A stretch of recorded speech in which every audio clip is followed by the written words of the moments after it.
al Museo de Cádiz. Aquí, en este espacio, organizado prácticamente en 3 plantas, podréis encontrar un resumen de lo que es la historia y el arte, el patrimonio cultural que se ha vivido en Cádiz, en la provincia de Cádiz, en los últimos 3000 años prácticamente, incluso más allá, si comenzamos en la prehistoria. Las colecciones comprenden una parte importante de arqueología que abarca desde, como he anunciado, época prehistórica hasta el Cádiz medieval, que nos quedamos aproximadamente en el siglo XIII, para luego acudir también a una parte importante de colección artística, donde, por destacar alguno, encontramos obras no solamente desde, prácticamente desde comienzos del Renacimiento hasta el siglo XX, destacando, por mencionaros alguna obra significativa, también la colección de obras de Zurbarán, procedentes de la Cartuja de Santa María de las Cuevas, en Jerez de la Frontera, o los murillos de la iglesia, el convento de capuchinos en Santa Catalina, aquí en Cádiz. Además tenemos también una colección de arte contemporáneo, donde ofrecemos una panorámica de artistas fundamentalmente provinciales, hablando con proyección, como puede ser el caso de Costus, o Guillermo Pérez Villalta, por mencionar simplemente algunos. Y luego también una parte no menos interesante de etnografía, donde reunimos una serie de elementos de una compañía de títeres muy conocida aquí en Cádiz, que empezó a funcionar en el siglo XIX, que es la compañía de títeres de la Tía Norica, donde no solamente mostramos los distintos títeres que se utilizaban, los distintos tipos de títeres, sino otros elementos asociados a la propia representación teatral, como son los telones, fondos e incluso libretos, entradas y anuncios de las distintas representaciones que se hacían.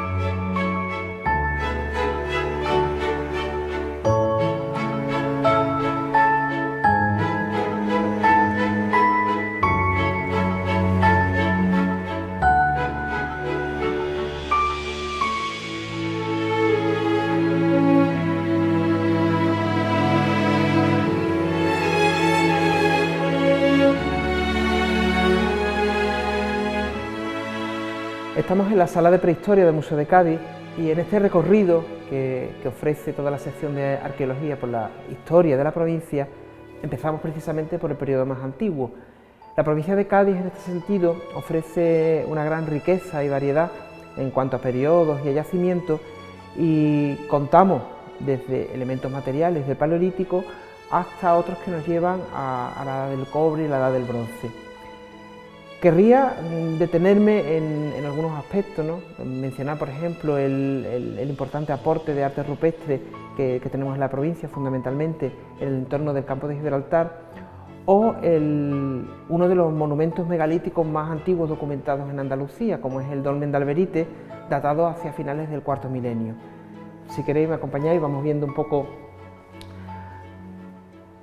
El Dolmen de Alberite, aquí tenemos una pequeña representación de algunos de los objetos más interesantes que aparecieron en este yacimiento. Un dolmen de los llamados dólmenes de galería que está conservado, puede visitarse actualmente en el centro de un gran valle, en el término municipal de Villamartín. Aconsejo la visita porque además el entorno ayuda mucho a entender la importancia que tenían estos monumentos en relación al paisaje, ¿no? Algo que es un elemento clave a la hora de entenderlo, no solamente este de Villamartín, sino en general todos los yacimientos, todos los monumentos megalíticos de esta época. Quizás me querría parar, centrarme un poco en esta pieza que tenemos aquí, en estas dos piezas, una paleta, una base con restos de ocre, una sustancia que se utilizaba para teñir de rojo determinados elementos, ya no solamente del propio dolmen, sino también elementos utilizados en los rituales funerarios. Es interesante porque esto que en su momento parecía algo puntual, ¿no? la utilización de ocre dentro de un monumento, las distintas investigaciones que se han realizado a nivel de Andalucía están demostrando que hay muchísimos monumentos, muchísimos restos de carácter funerario de esta época, de la edad del cobre, del calcolítico, en el que encontramos la utilización de esta sustancia, insisto, posiblemente, y esa es la interpretación que se hace, como un elemento meramente ritual y significando en gran medida el valor de la vida, la fuerza, la energía del rojo por asociación con un elemento que sin duda es portadora de vida y mantenedora de la misma, como es la propia sangre.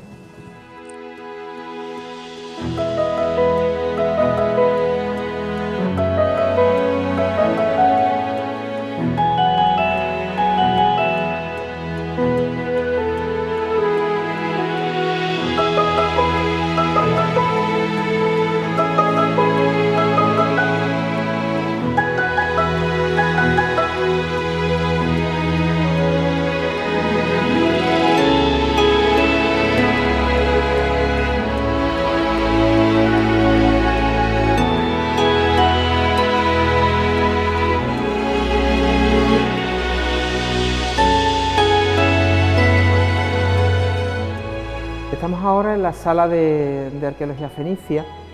fenicio-púnica, que quizás sea la que reúne una de las colecciones más emblemáticas de todo el museo. Emblemática por la significación que tiene, no solamente a nivel local y provincial, por la documentación de un periodo tan importante para la ciudad de Cádiz, ¿no?, la antigua Gadir, como en otros enclaves del entorno de la propia provincia, como el castillo de Doña Blanca, por citar algunos, sino también a nivel nacional e internacional, porque aquí encontramos algunas piezas, algunos elementos muy significativos para el estudio de lo que es la cultura fenicia en el Mediterráneo y que son considerados no solamente, como digo, a nivel de los estudios locales o nacionales, sino también a nivel internacional. Prácticamente encontraremos que cualquier estudio que se hace sobre esta cultura y la presencia fenicia en la península ibérica mencionan y tienen en cuenta no solamente a Cádiz, a Gadir, sino también a las colecciones que mostramos en una selección aquí en el Museo de Cádiz. Citar una pieza, unas piezas concretas de esta colección, insisto, tan magnífica, es complejo. El tiempo y también un poco invitarles a visitar este museo me hace pensar en unas pocas, ¿no? Yo ahora mismo, aquí detrás tengo precisamente a una pieza que ya lleva unos cuantos años con nosotros y que prácticamente es de los pocos testimonios que tenemos de arquitectura fenicia, no ya en Cádiz, sino en todo el Mediterráneo. Es este capitel que apareció aquí en la ciudad, en la playa de la Caleta, como un hallazgo fortuito, casualmente por un vigilante del museo en los años 50 y que, bueno, que recaló aquí en el propio Museo de Cádiz. Por mencionar también otro objeto que comparte espacio en esta vitrina de una forma mucho más discreta, pues bueno, venía a hablaros ahora también un poco de este anillo basculante que está aquí, de este colgante, que tiene una peculiaridad muy significativa, que es el material en el que está hecha la piedra que está tallada, que está engarzada en un conjunto fabricado en lámina de oro. Y en este caso la piedra es cristal de roca, una forma de cuarzo, del que, bueno, aquí en el museo, como luego veremos, tenemos otras muestras muy significativas de trabajos en cristal de roca, pero aquí se puede apreciar el trabajo tan minucioso que hacían estos artesanos, en este caso representando una escena de la mitología griega, porque también aquí la relación a nivel del Mediterráneo con otras culturas canalizados a través de estos navegantes fenicios es muy evidente. Tenemos atisbos también de la cultura egipcia, de la cultura griega, era todo un crisol, como muchas veces se ha dicho, de distintas culturas y formas de ver la vida y de ver el mundo. Bueno, pues aquí tenemos una representación del mito de Belerofonte, la escena en la que Belerofonte pues está cabalgando con el caballo alado, ¿no?, con Pegaso, ¿no?, tan conocido en otras historias, en otros ciclos mitológicos. Ahora, si queréis, lo que podemos pasar a ver, otras piezas de estas también emblemáticas, otros objetos muy significativos, conocidos también, y que también nos hablan de dos espacios muy significativos. Uno, el santuario de Melkart, el templo de Melkart, de Hércules Melkart, y dos sarcófagos que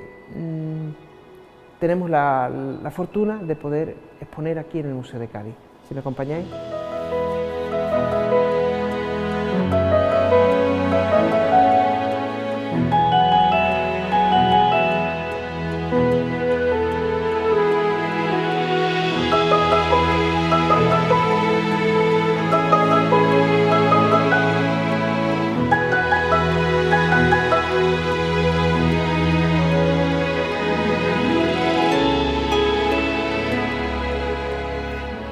Pues aquí en esta vitrina, como ya os comentaba, tenemos algunas figuras en bronce que representan en distintas actitudes a Melcar, al dios Melcar, uno de los dioses más importantes del panteón fenicio y relacionado con la ciudad que en origen tuvo siempre una vinculación muy importante con la ciudad de Gadir, ¿no? De hecho, Tiro, esta ciudad a la que vengo a referirme, es de donde salieron los fundadores, eso nos cuentan las fuentes, que vinieron a crear esta nueva fundación de lo que es la ciudad actual de Cádiz.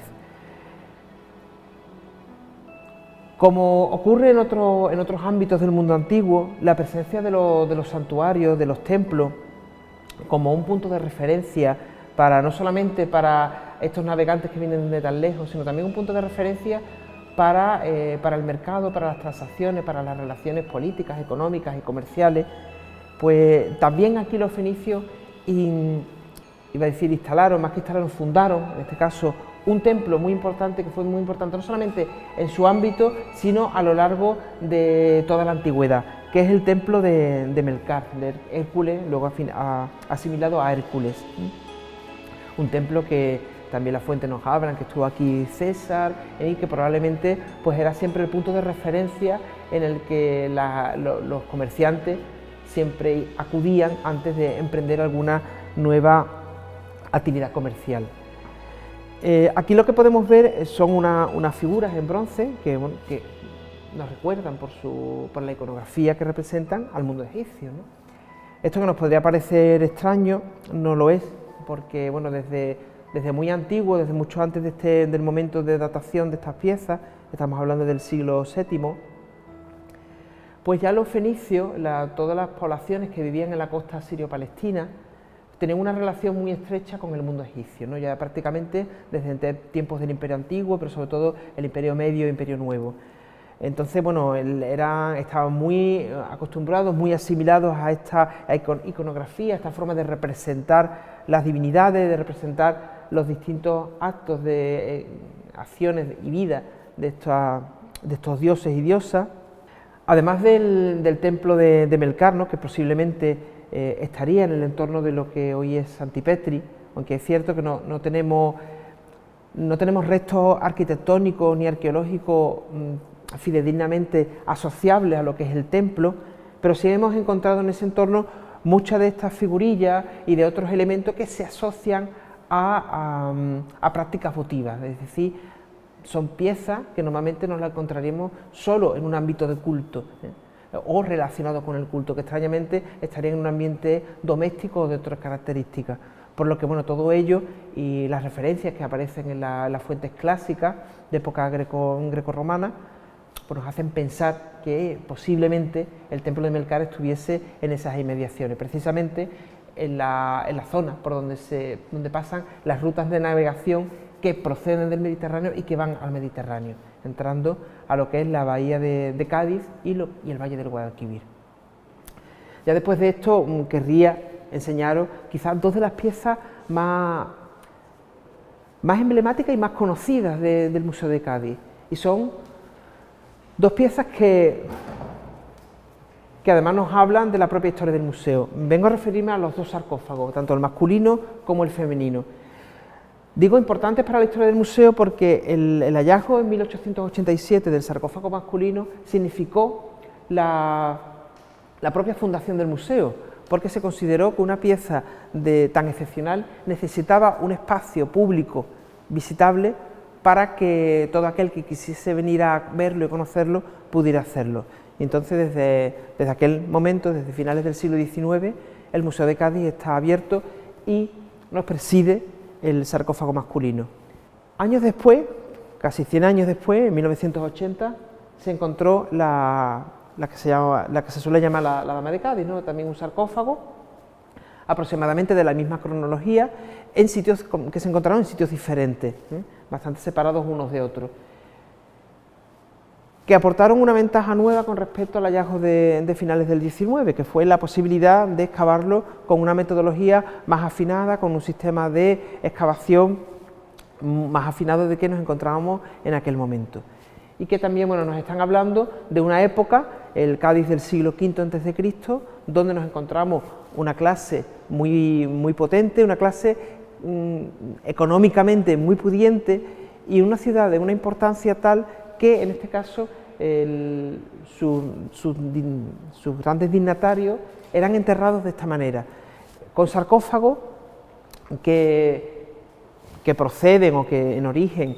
se fabricaban fundamentalmente en la costa sirio-palestina, fundamentalmente en el área de Sidón, ¿no?, donde encontramos otros hallazgos similares. Bueno, en cualquier caso, son piezas excepcionales, no abundan, no ya solamente en Cádiz o en España, sino a nivel internacional hay pocas piezas de estas características y de hecho aquí estamos presenciando dos de las mejores conservadas en todas las colecciones conocidas a nivel internacional.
Cuando los romanos llegan a Hispania, encontrarán en la Bética, lo que luego será la Bética, una de las zonas más urbanizadas de toda la península. Dentro de las grandes ciudades, de la amplia red de ciudades que se encontrarían, una de las más destacadas será la que llamaban los fenicios Gadir y que en estos tiempos empezará a llamarse Gades. La ciudad en la que estamos ahora, la ciudad de Cádiz,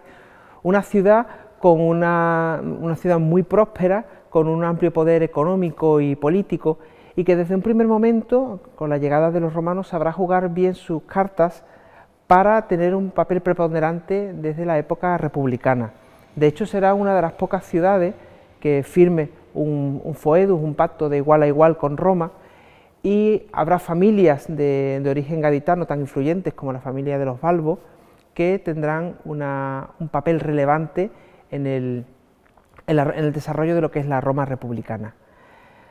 Todo eso de alguna manera se plasma en los materiales y en los objetos arqueológicos que se exponen en las distintas salas, ¿no?, que tenemos ahora en torno a nuestra. Salas que nos permiten hablar algunos aspectos de cómo era la ciudad de Gades en aquel momento, con los restos que conocemos, que no son muy abundantes por la propia historia posterior urbanística de una ciudad con un parcelario limitado como es la actual ciudad de Cádiz. Objetos también que nos permiten hablar de cómo era la vida cotidiana, la vida común, cómo eran las casas, cómo se vivía aquí, cómo se divertían, cómo hacían el día a día. Objetos también que nos hablan también de la grandiosidad del mundo político y del mundo público romano, ¿no? Nos hablan del foro, presidido por grandes edificaciones, de las que en muchos casos pues, hoy nos han quedado escasos restos, pero sobre todo también una estatuaria importante. Es cierto que, aunque en Cádiz no tenemos estos restos, podemos acudir a ciudades próximas como son Baelo Claudia, o son Cartella o Curi, ciudades que dentro del ámbito provincial también nos hablan del papel y de la grandiosidad que jugó Roma aquí en la provincia de Cádiz. Veremos ahora también la parte de los muertos, no solamente la ciudad de los vivos, esta necrópolis que tanta información nos ha dado en distintos lugares de la provincia, empezando por la propia ciudad de Cádiz, uno de los sitios quizás con mayor variabilidad y con mayor amplitud de fondos en este sentido. Y terminaremos este recorrido por el mundo romano con los pocos vestigios que tenemos también de la presencia de los primeros cristianos, las primeras comunidades cristianas en la provincia de Cádiz.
Los museos, aunque no lo parezca, son instituciones vivas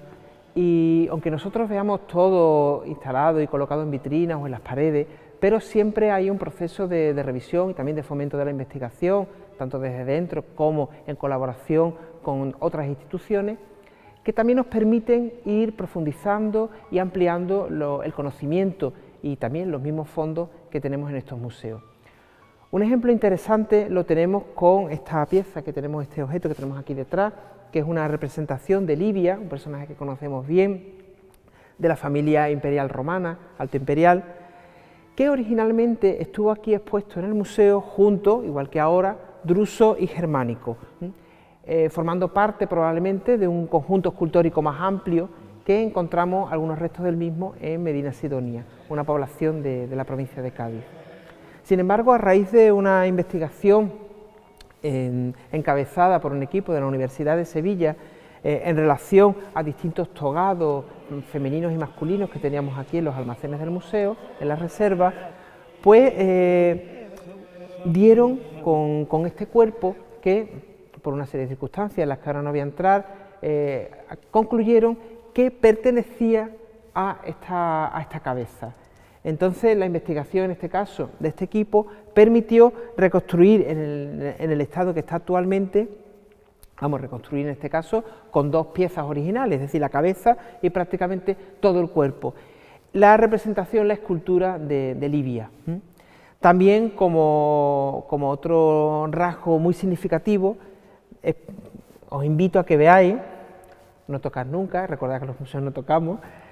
pero los restos de policromía, de color, que todavía conserva esta escultura originalmente. Deciros que efectivamente, como posiblemente algunos ya sepáis, pero estas esculturas que hoy estamos acostumbrados a ver en un blanco inmaculado, estaban pintadas muchas veces de colores bastante llamativos, pero solo en contadas ocasiones llegan hasta nosotros los restos de este color, generalmente deteriorados por el paso del tiempo y por el hecho también de ser objetos que estaban pensados para estar a la intemperie.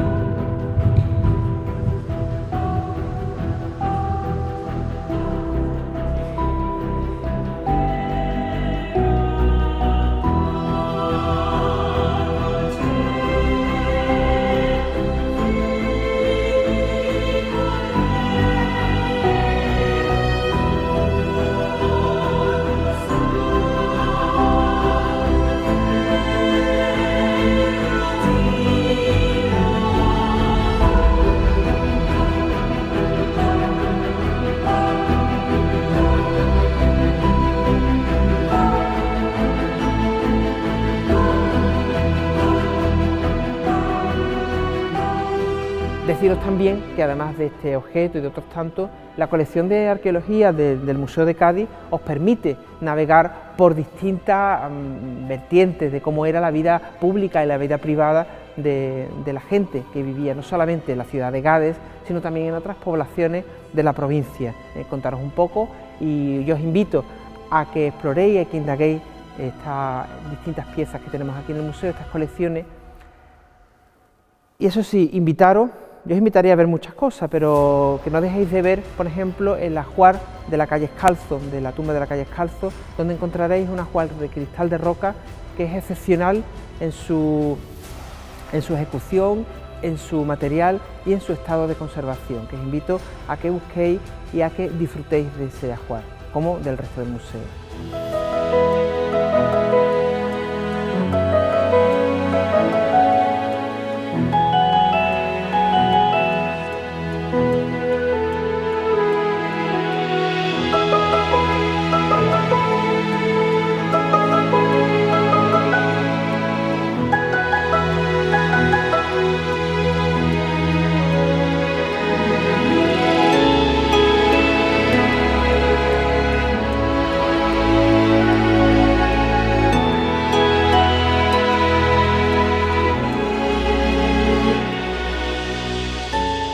El Museo de Cádiz efectivamente se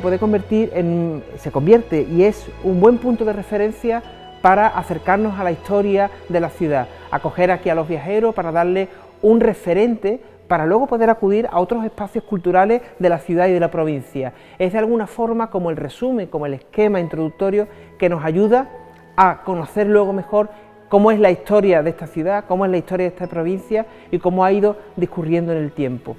Por supuesto, los viajeros serán siempre bienvenidos, porque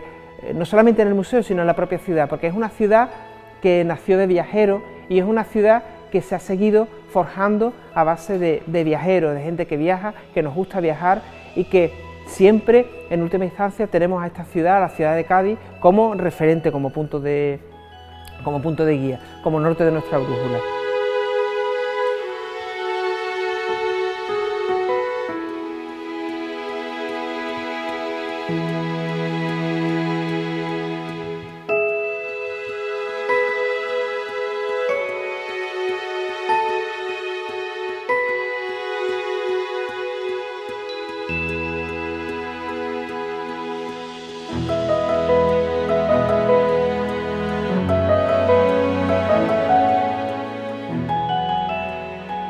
Sin duda, en el Museo de Cádiz vemos mucha más historia de la que aparentemente